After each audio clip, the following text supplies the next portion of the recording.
Bird dog exercises. Push up.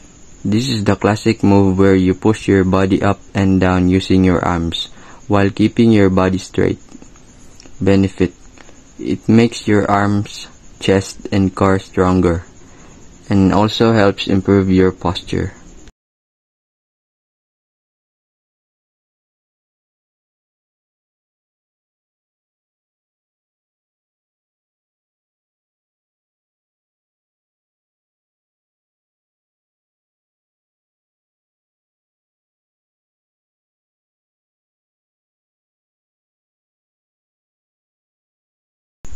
Cat, camel, or cat-cow stretch. This is done on all fours by slowly arching and rounding your back, just like a cat stretching.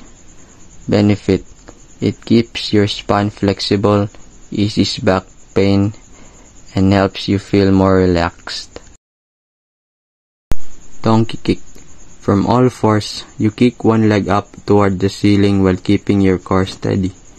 Benefit: it strengthens your butt and thighs, and also improve your balance. Dead bug exercises. Heel taps. You lie on your back, bend your knees, and tap your heels gently on the ground one by one. Benefit: it works your lower abs and helps you control your core better.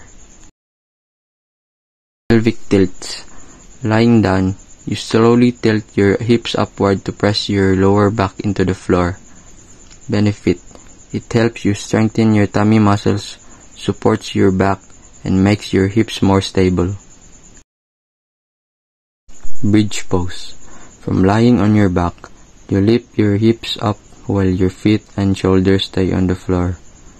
Benefit: it makes your glutes and legs stronger, helps you with lower back pain, and improves your posture.